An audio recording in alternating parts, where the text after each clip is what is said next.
premises. Monday, this is the total hospitalization rate, which you see is basically flat. Flat is not great, but flat may be a reaction to the weekend. Sunday discharges may be down. But we have the same question: how fast and how steady is the decline? We don't want to see flat. We want to see an increasing decline. And we want to see how fast that decline goes and how low does the decline go, right? When does that hospitalization rate get down to a truly manageable number? When does the incoming case number get down to a manageable number? You see again, overall hospitalization rate is on the decline. Again, yesterday, a little less than we would like to see. But hopefully it was a Sunday anomaly because of the weekend. Intubations is down. Number of new cases, still 1,000 new COVID cases every day. Puts it in perspective. Down a tad from where it was, but again, these weekend numbers sometimes are a little strange. Number of lives lost, 337. Still tragically high. But on the decline, if you look at it over the past few days, not that that gives any solace to 337 families who are suffering today. On testing, this has been a big topic, increasing testing. It's been a scramble for all the states. We're doing well on it. The testing tells you where we are, right?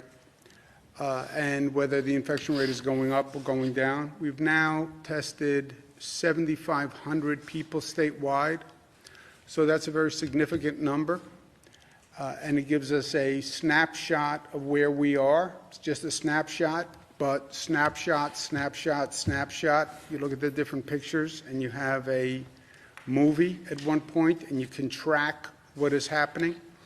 So it's 7,500 people. The percent statewide that's positive is 14.9. When we tested 5 days ago, it was 13.9.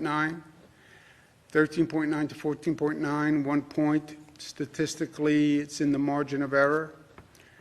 I'd like to see the margin go the other way, but male, female, they both went up a point. Men are still more likely to have the virus than women by a couple of points. Whatever that bespeaks, I care not to speculate. These are the regional numbers in broad strokes. Long Island 14, New York City is up a couple of points. Westchester Rockland is up a couple of points. The rest of the state is basically flat. This is the infection rate by region. People hear New York, they think New York City. Yes, we have New York City. We also have upstate New York, North Country, which is predominantly rural or suburban. And you see different situations across this state. This is not a homogeneous state. So the Mohawk Valley, 2.6%. North Country, it's 1.2%. Capital District 2.1, Hudson Valley 10%, but that has Westchester and Rockland in it. Central New York 1.3, Southern Tier, Finger Lakes, Western New York 7.1. Western New York is the high point upstate.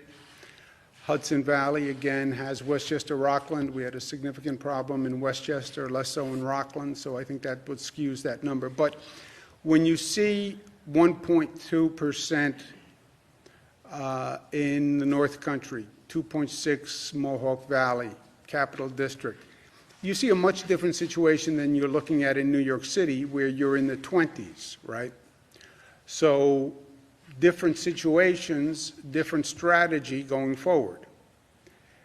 We're coordinating as a state, we're coordinating with our neighboring states, but you still have to take into consideration the variations across the state, and that's what we're trying to navigate. By race, you see the percent for Asians is ticked up, African Americans actually down. Latinos went up 10%. Nobody can explain what caused that jump in this survey, and it's something we're going to watch, and we're doing more testing in lower income communities and African American and Latino communities, as we discussed. And the age breakdown is fairly consistent with where it was. So that's where we are today in New York. New York City, obviously, high point in number of cases in the country, higher than some countries globally, and upstate New York, a very different reality.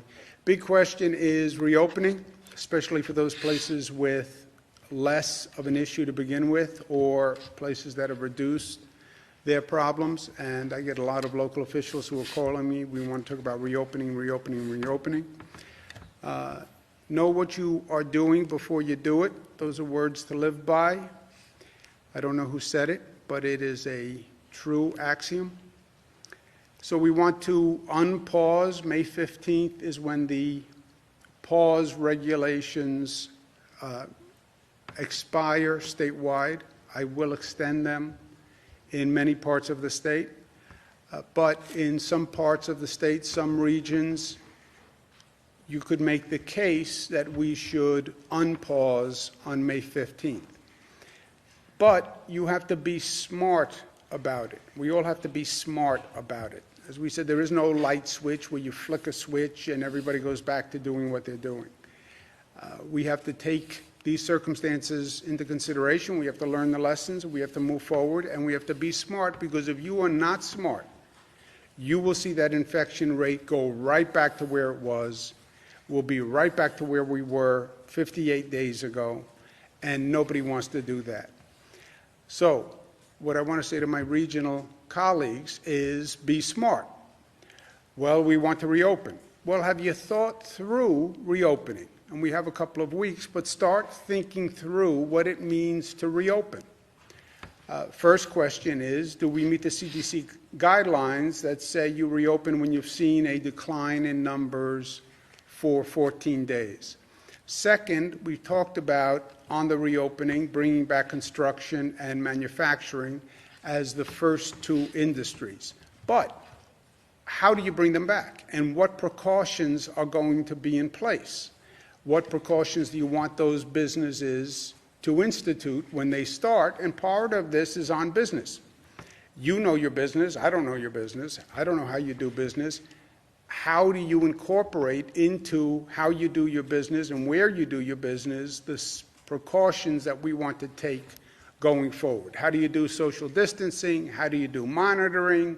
Are you going to take the temperature of people who walk in the door, et cetera? And that's for government, but it's also a question for government, for business. Healthcare capacity. You want to reopen a region. What is the healthcare capacity in that region? How many beds will you have available if that number goes up? How many ICU beds will you have available? And are you contemplating what's going to happen when the flu season kicks in September, where we could potentially now be dealing with COVID cases on top of flu cases? You have to test for both and possibly have hospital capacity for both. Do we have testing in place? And is testing ready to go? Because testing is one of the main monitors, right? Do we have a tracing system in place? We all talk about testing, tracing, isolating. That has to be in place. Test people, you then trace the contacts, you find the positive people, and you isolate them. But you need a tracing system. And this is something we've never done before, right? So that system has to be in place. When we isolate people, where do they go? Isolation, once you find the person who's positive, basically you can say to the person, look, you can go home, but then you run the risk of infecting those people in your house, or we could put you in an isolation facility. We have a hotel, et cetera, that we can put you in for 2 weeks. But you have to locate those facilities first. We have to coordinate as a region. There is no one county in a region, it's a region. And these are the Regional Economic Development Council regions that have worked together. But we have to coordinate that region. So everybody in that region has to have the same policy when it comes to schools, when it comes to transportation, when it comes to testing, when it comes to tracing. And that region's plan has to fit in to our overall multi-state plan. No attractive nuisances. Attractive nuisance is a legal concept where you have a potentially dangerous situation that actually attracts people, normally children, to it. We can't open an attraction that might bring many people from outside the region and then overwhelm people in that region. You have a lot of pent-up demand.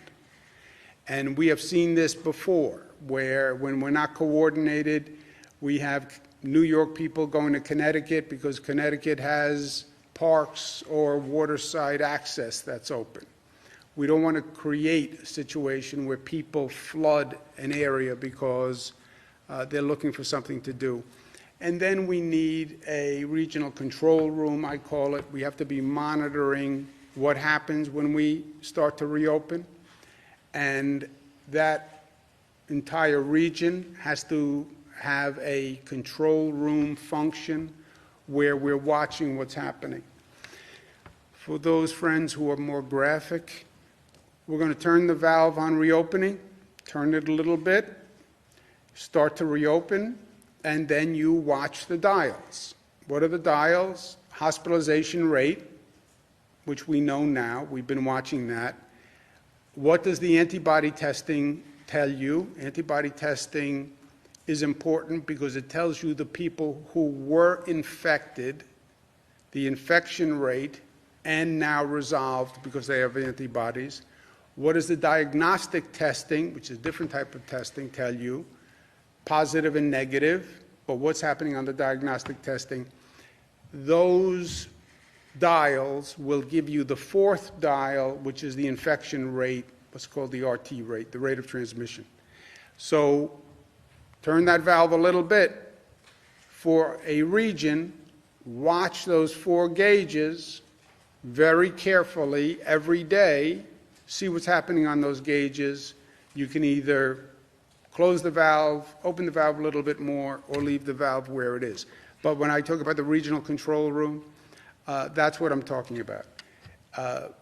Getting that data in to one central place where everybody agrees on the numbers and everybody agrees on what we do the next step. We have medical centers that were built. I spoke to President Trump about this morning. When we were worried about the lack of capacity in the hospital system, the federal government was good enough to send in the Army Corps of Engineers. They did a phenomenal job in building beds quickly. We built a number of facilities. We're now talking about a possibility of a second wave of the COVID virus or COVID combining with the regular flu season in September, which could be problematic again for the hospital capacity. So the facilities that were built, I spoke to the President about leaving them in place until we get through the flu season. God forbid we need extra capacity again. I don't want to have ask the federal government to build capacity, then take it down, and then wind up in another problem area. Javits Center, we have to think about, because the Javits Center is in the Javits Convention Center. It has 2,500 beds, so it's a great facility, but it's also in the convention center. You can't reopen the convention center, obviously, when it's with the hospital beds in it. Westchester County Center, the same issue. It's also the Westchester Convention Center. So question mark on those facilities when we take them down or how we take them down. I'm going to speak to the county executive in Westchester County, George Latimer, about that. But Javits will be on hold for both those facilities now until we decide. But again, anticipate an issue in the future and make sure we're ready. But I want to thank, again, the Army Corps of Engineers did a fantastic job. And President Trump got it done, and he got it done very quickly. So those facilities, Javits, over 1,000 people went through Javits. We didn't need the whole facility, but 1,000 people is a large number of people. On Saturday, as you know, we expanded our diagnostic testing criteria for frontline workers, essential workers, et cetera. We'll be opening additional drive-through testing sites for those people this week. People can't just show up at a drive-through center. You have to call first, make an appointment, so we can handle the flow. We're also very concerned about making sure we get testing to our essential workers and our frontline workers. We're going to be doing a survey of New York City Fire Department and New York City Police Department this week, 1,000 and 1,000 respectively, just to find out, again, with the antibody testing, what is the infection rate. NYPD was out there every day, and they paid a terrible toll. The attendance rate is now good again. Many were out sick, but we want to know exactly where those frontline workers are. If they have been infected, we want to make sure people are getting help, and we want to know exactly what happened. We'll also be doing 3,000 healthcare workers. These are hospital staff, nursing staff, doctors who are in the emergency rooms to find out their situation. And we'll be doing 1,000 transit workers. These are the bus drivers, the train operators who keep the public transit system working, and we want to do testing to find out how they're doing.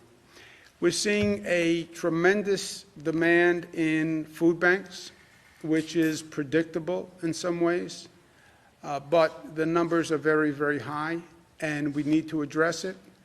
200% increase in Westchester, 100% increase in New York City, 40% on Long Island, 40 to 60% across upstate New York. So we're going to commit $25 million for emergency funding for those food banks. I'm also asking philanthropies to help. Many philanthropies said they wanted to help and step up. This is I would say, the #1 thing they can do to help. And if they're interested, please let us know, and we'll supplement the state funding with philanthropies funding. We also have an issue across upstate where, because the markets are so roiled, some farm cooperatives are actually dumping milk because the market can't consume it. This is just total waste to me. We have people downstate who need food. We have farmers upstate who can't sell their product. We have to put those two things together. It's just common sense, but we have to make that marriage between product upstate and need downstate. And we're going to launch a special initiative to do that. We're also immediately, to stop this dumping of milk, going to work with industries in our state who can use the milk and get it to people who need it. So I want to thank these companies who will be working with us to buy the excess milk, yogurt, cheese, sour cream, cream cheese, and then we'll give it to the food banks that are downstate. When it comes to reopening, and I talked about what I'm going to speak with the regions about, but I don't want to just do reopening. We have to use this moment to reimagine and be smart and grow. This is one of those moments, if you look back in history, sometimes it takes a crisis to wake people up, and it takes a crisis to change the body politic to actually accept change, because change is hard to make. And if you look at the instances in the past where we've had significant problems, you'll see we were normally smart enough to learn and to grow from them. So reimagine New York means don't replace what was, build it back better. And we've done that in the past. Chicago Fire, 1871, killed 300 people, but we learned stricter fire safety laws. San Francisco earthquake, 1906, the same thing, was devastating, but that led to better construction and earthquake standards. Triangle Shirtwaist Factory fire here in New York, 1911, started a whole workers' rights movement and safety in the workplace. Mississippi flood, 1927, that's when the Flood Control Act started, and we woke up and started building levees and dams, etc. Great Depression, FDR pivoted from that crisis to an entire new economic structure. We went through 9/11, and we are better and safer as a society for it. Department of Homeland Security was formed on the federal side, which has been the single largest innovation in the federal government. Even Superstorm Sandy that we went through, 2012, I was part of that. It was devastating, but New York is better for it. We have a power grid that's now better. We raised all our electric stations. We changed our infrastructure along the waterfront. We built houses back to different codes. So it's that process that we have to go through here. What did we learn? How do we change? How do we improve? We talked about teleeducation. Yeah, we went through it. We had to go through it, but it didn't go as well as it could have gone. We didn't have any notice, but let's learn the lessons. Let's do better. Telemedicine showed great potential. You don't have to go to the doctor's office. You can do a lot by telemedicine. How do we learn that? Public transportation, we're still learning. How do we clean and disinfect a public transportation system on a daily basis? I mean, just think about the scale of that undertaking. How do you do it? And we're still trying to figure it out. And then how do you have a better public health system? Because we were not ready for this. Our health system was not ready for any public health crisis that would demand more capacity or more coordination. So let's learn from that, and let's have a society that has more social equity.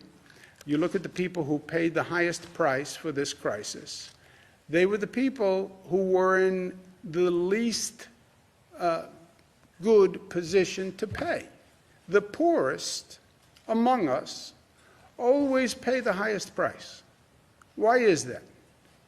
Why do the lower income communities see this disease in higher proportions? Why were the essential workers who had to show up disproportionately African American, Latino? So, is life going to be different? Yes, life is going to be different. But different in this case can mean better if we're smart about it. And when we're finished going through this, we should be tougher and smarter and more resilient and more unified and better than before. Last point, A.J. Parkinson, great quote, "I respect elected officials who aren't typical politicians." Elected official does not have to be a politician. Politician has bad connotations to politicians, the word politician. You can be an elected official who's not a typical politician, not a go-along, get-along kind of guy, not a make-no-waves kind of guy. Kentucky Governor Andy Beshear stood up, said to his senior senator in the state, Mitch McConnell, that Mitch McConnell was wrong on saying he wouldn't provide funding to state and local governments, and wrong in saying states should go bankrupt. It is hard for a governor, especially Andy, who is a relatively new governor, to stand up to a senior official and speak truth to power. That is hard. Takes guts, takes courage. And you don't get that from a typical politician. So it warms my heart to see an elected official who is not a typical politician. Thank you, Governor. Questions, comments? Governor, are you confident that the President will use the Defense Production Act to make more chemical reagents and swabs? I don't know exactly what the President has said about using the Defense Production Act. I know he's used it in some situations. I don't know if he said that he'll use it for swabs or reagents. What do you make of the models that appear to have overestimated hospitalizations, but appear to have sadly been more accurate when it comes to lives lost, particularly when it comes to New York? Look, we've said all along, every projection model showed many more people being infected. CDC model, Coronavirus White House Task Force model, Cornell-Weil model, Columbia model, McKinsey model, they all showed a higher projection rate. They were not wrong. We changed reality. We changed reality. They said the curve was going to go like this. We changed reality. We shut down, we closed schools, we closed everything, and the reality was the number was much, much lower, which is a beautiful thing and a good thing, and a testament to the intelligence of the people of this state and this country. So, were they wrong? No. You changed reality. And the reality was much more beneficial, and hundreds of thousands of people who they projected would get infected if we did nothing, was basically their projection, weren't infected. I'm talking specifically about the 16,000, there were estimates that that's how many lives New York would lose. That seems to have been accurate. I was just wondering what you think I have about. not studied those projections, so I just don't know. Governor, Mayor de Blasio today said that the city is going to be opening up about 40 miles of streets near parks as well. Just wondering what your reaction was to that idea. Yeah, I had said early on that, you have to be realistic about the situation of people. You have people in a very dense urban environment, and stay at home, but you can go out, go for a walk, get some air, etc. Go out for a walk in New York City, but social distance, this is almost an oxymoron, right? It's very hard to walk down a sidewalk in New York City and maintain social distancing. So I had said New York City should open streets, because remember, New York City, the traffic is way down. Way, way, way down. I don't know the percentage, but it's like night and day. You look at pictures of New York City, you see 1 or 2 cars going. So open streets. I know and I spoke to the city council speaker about it and the mayor, and we did open streets, and there was a program that was operational. Apparently they have a disagreement about how it works. I said, figure it out. If they can't figure it out, I'll get involved. But you need to have streets that are open. You have less traffic. You need streets open so people can walk and socially distance. You can't do that on the sidewalk. And there has to be a way to close streets because you have no cars. If you have no cars, you don't need as many streets. There's a direct proportionality. You said you spoke to Donald Trump this morning, the president, correct? Yes, sir. About what time was that? Ballpark. Oh, I don't know.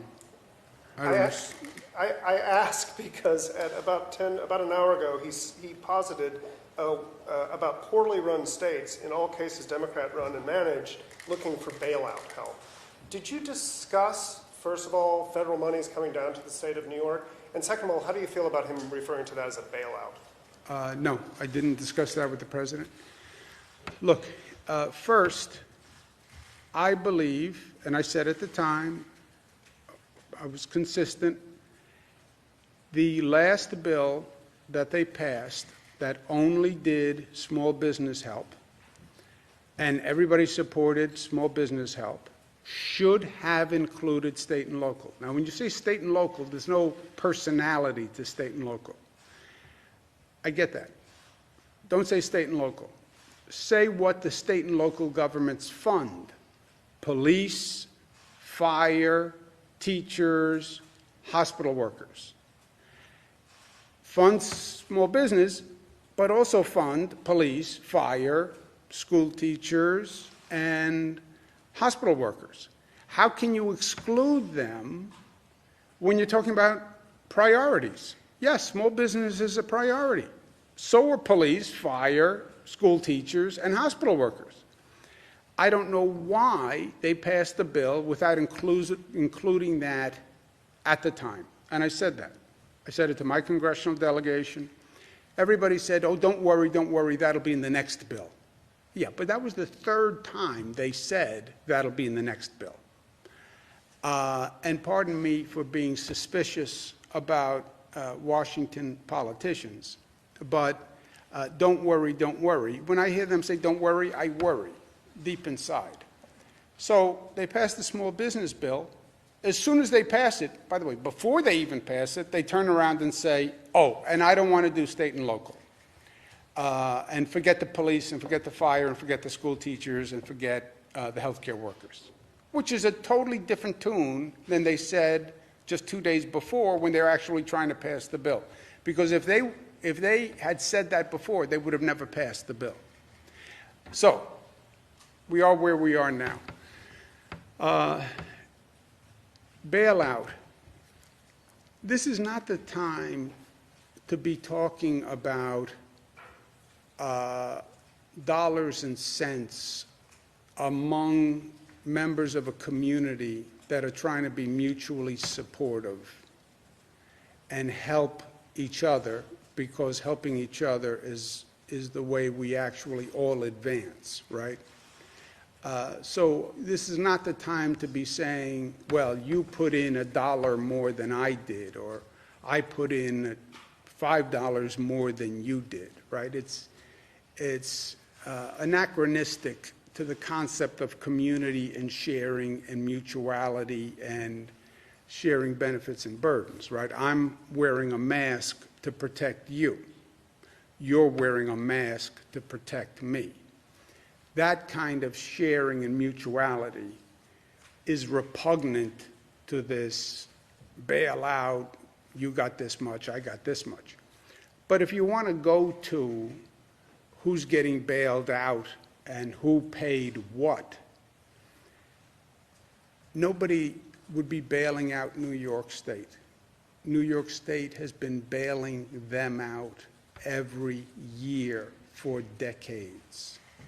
If you want to do an analysis of who is a giver and who is a taker, we are the #1 giver. The #1 giver. Nobody puts more money into the pot than the state of New York. We're the #1 donor state. And if you want to look at who happen to be the donor states, who are the giver states, they are the same states that they're talking about now. Who were the taker states? Kentucky, southeast part of the country. And by the way, I understand we're one nation. You put into the pot what you need, I put in what I need, you take what you need, you take what you need. And that's the way it's always been.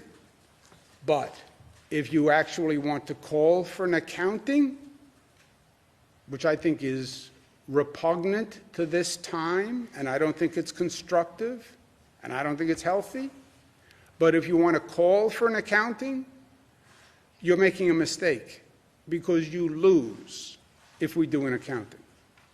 You lose. And you happen to be 180 degrees wrong in what you're suggesting. So that phrase bailout is not helpful, you would say?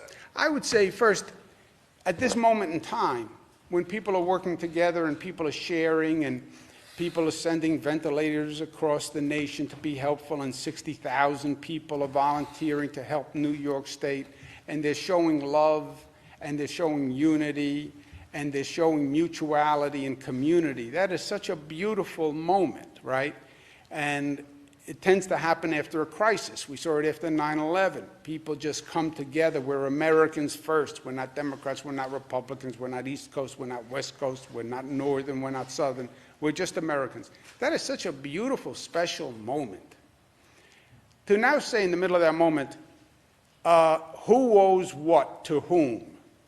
What? You want to talk about money now? This is not about money. It's about working together and helping and sharing, and people are dying, and it's about grief, and it's about comfort. It's not about money. But if you want to make it about money, you're making a mistake, because you're going to lose on a tally sheet. And it's not even going to be close. But you want to tally up who owes what to whom? Go ahead. It's not even close. Is this a turnaround from what you said last week? Let's go next. Governor, where do casinos fit on phased reopening? Would you consider those an attractive nuisance? Casinos, you'd have to look at the industry and how they're going to conduct their business. You'd have to do social distancing. You'd have to have monitoring. It's going to be difficult in the context of a casino, but depending on the casino, not impossible, but you'd have to look at it on an individual basis. Governor, we're hearing about a security breach at the Department of Labor regarding unemployment benefits. Some people are messaging me saying that they've received mail with other people's information, including social security numbers, and I'm seeing this in other parts of the state as well. Do you know of the breach? I've not heard about that at all. Has anyone heard about that? So there were, I think it was 36 people who, and it was a human error, it wasn't malicious, where 2 pieces of paper were stuck together and sent. Those people have been contacted. The ones who have not yet will be contacted today. They're going to receive free credit reporting and surveillance for a year, and they're making sure to process those claims as a priority. But yes, it was human error, it was not malicious, and it's being dealt with. Unemployment, Governor, sorry. I'm curious, as time goes on, I mean, every day we're getting message from people who are losing their jobs because of this. Does this state have the money? Do we have enough money to keep paying out unemployment as more and more and more people become unemployed during the pandemic? No. That's why the federal government has to provide funding, because we don't have the money. How much do we need for unemployment? Well, it depends how many people moving forward ask for unemployment benefits and how long it goes on. But it's in the billions of dollars. There's no doubt about that. Governor, what's the current testing capacity in nursing homes, and how does a nursing home go ahead? Because last week you said that they are doing testing in nursing homes. How do they request the testing? And then also, you were talking about isolating certain facilities regarding the reopening process. Will that be available for nursing home operators to send patients that are COVID positive? A few other states like Connecticut and Massachusetts have started doing COVID-only patients to take the burden off of nursing homes. So one on the testing and then 2 on the isolating. We do that already, right? If a nursing home has a patient that they can't handle, COVID or whatever the reason, they must refer that patient out of that facility. They must. If they cannot handle, if they cannot provide appropriate care, they must transfer that person. Either they can transfer the person on their own, or they call the Department of Health, and Department of Health will transfer that person. Department of Health can transfer that person to a COVID-only facility, which we have. But it has to start with the nursing home that is the primary care provider saying, I can't provide care for this person, for any one of a number of reasons. I don't have the staff, I don't have the PPE, I don't have the ability to quarantine them, I have too many COVID patients, I'm too tired. It can be any reason. If they can't provide the care, then they must transfer that person. Department of Health can put the person in a COVID-only facility or whatever facility they have that's appropriate for that person. So where are these COVID-only facilities? Because last week that wasn't an option, it didn't seem like. Yeah, we have had COVID facilities. We have COVID-only hospitals. Downstate is a COVID-only hospital. We have COVID-only facilities downstate that... No, it doesn't have to be a nursing home. You can take a person from a hospital, a nursing home, from the point of reference, referral doesn't matter. We have COVID-only facilities. So there's a facility, I'm sure you've heard, Cobble Hill in Brooklyn, that was requesting transfer of patients to the Javits or the Comfort because they didn't have enough staff to handle the Yeah, amount I of saw people. that story. Right. And I don't like to critique a story, but that was a little misleading, right? Nursing home wants to transfer to the Comfort. Yeah, except the Comfort is a federal facility. It doesn't take transfers from nursing homes. It only takes transfers from hospitals. That's why the Comfort wouldn't take a transfer from a nursing home, because the specific protocol on that specific ship said that people have to come from a hospital, because when they come from a hospital, the hospital does the full workup. So when they are referred, they're referred with a full workup. But, yeah, you can't refer from the nursing home to the Comfort. You can't refer from a nursing home to the Marriott Hotel. You can't refer to the Hilton. Yeah, I know. But that nursing home can call any other facility or can call the Department of Health, and the Department of Health will take that person and find a facility. So, yeah, they can't refer to the Comfort. I know. They can't refer to the New York Post either. I mean, what does that mean? Right, but if a patient is sick, why does it matter if it's a federal facility or a state Because facility? it's a ship that the federal government was operating, and the protocol on that ship was they come from a hospital, so the ship knew what they were dealing with. Go ahead, Jesse. Nursing homes treat patients all the time that are there. Yeah, I know, medicated. but the protocol on that ship was it had to come from a hospital. But who cares about just that ship? If the point is that nursing home should have referred that patient and should have told the Department of Health, I can't handle these patients. They were, and that's why because they needed more medical staff. And so the No, problem they was, just, no, just, I can't, just whatever reason they want, they call the Department of Health and they say, you take Bernadette. I can't handle her. And the Department of Health takes her. Now, when the Department of Health takes Bernadette, they no longer get paid for Bernadette. Oh, money. Go ahead. So could a nursing home, sorry, Jesse, could a nursing home patient go to a hospital then? So if a nursing home is overcapacitated, they can't handle their patients, could a patient be transferred back to a hospital, and the hospital could then care for this person? Yeah. That can happen? Yes. Have you guys gotten requests for that? No, Not yet. Not yet? And would the nursing homes be open to regulatory scrutiny if they told the state that they Let can't care Jesse, for can people? I, we No, just no, do no, a- no, please, go ahead.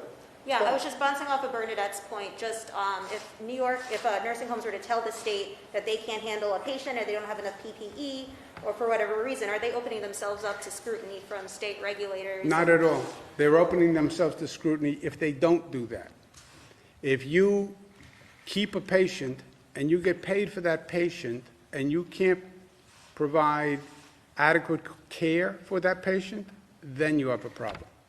On the issue of antibody tests, you reported today that 25% basically of New York City residents are coming up positive on that. Is that What was the number? about 25%? Is it safe to extrapolate from that over 2 million New York City residents have been exposed to this and recovered? What does that information give us? What does those results give us? Yeah, saying 25%. By this survey, 25% of the New York City population had the virus and now has the antibodies. And what does that say about the death rate? What does that say about the severity of the crisis? Much, much lower. Well, the death rate is much, much lower because it changes the denominator, right? This is what we talked about last week. You take the number of people who passed away, and we never knew what the denominator was, right? So if you want to know what is the death rate by percentage of those who were infected who passed away, yeah, it changes the denominator. And we had it down to 0.5%. One more thing, Nick. Just on the issue of antibody testing, the World Health Organization said on Friday there's currently no evidence that people who have recovered from COVID-19 and have antibodies are protected from a second infection. What do you make of that? Yeah, well, as we talked about last week also, you get different opinions on whether or not you can get infected again. Remember, one time the conventional thinking was, once you have the antibodies, you're immune. You can't get infected, so you can go back to work, et cetera. Now they're saying, we're not so sure that you're immune. You may be immune, but you may not be immune. Doesn't that complicate and change your calculations about how to reopen the state and even your approach to antibody testing? Well, the antibody testing does something else for us. The antibody testing does two things. One, what is the infection rate? Which it tells you with a 2-week lag, because you know what percent were infected. Two, it tells you who can donate convalescent plasma. That it tells you. The third, the theory you're referring to is, well, now you have the antibodies, you can go back to work, right? We've never deployed that, and I don't know what that was really going to do for you anyway, because what percent, you actually made this point a couple of weeks ago, what percent are actually going to have had the infection, and can you really restart an economy on that smaller number? And now it's saying, if you believe the World Health Organization, you can't even say for sure those people won't get reinfected. The point is not necessarily that people with antibodies would be able to necessarily return back to work. No. That theory is not operational anymore. No. I mean, there's a theory, it'll go person by person, but you'd have to make your own calculated risk. You had it, you have the antibodies, my brother Chris, he had the antibodies, maybe you're immune. Yeah, maybe you're not immune. Governor, the State Board of Elections today just now has voted to cancel the presidential primary, removing Bernie Sanders from the ballot. Was this the correct move? I'm not going to second guess the Board of Elections. There are a number of, I know there are a lot of election employees of boards of elections who are nervous about conducting elections, but I'll leave it up to the Board of Elections. How has the science evolved on wearing a facial covering in recent days? We went in a fairly short period from facial coverings, inconclusive, to a mandate, and it being one of the better things you can do. So if the science does support it and has evolved, is the state indirectly responsible for the spread by not issuing that mandate maybe 30 days earlier when we started a response? Look, when we do the retrospective, all of these things, you could argue, why didn't we do them a long time before? Why were we shaking hands? Spread all sorts of viruses and diseases shaking hands. Why didn't you wear a mask starting last year? Used to see pictures of all the people in China wearing masks, right? Why didn't we do it? I mean, it helps with the flu, it helps with the common cold, it helps with everything. And we did it more aggressively than just about any other state. We mandated it.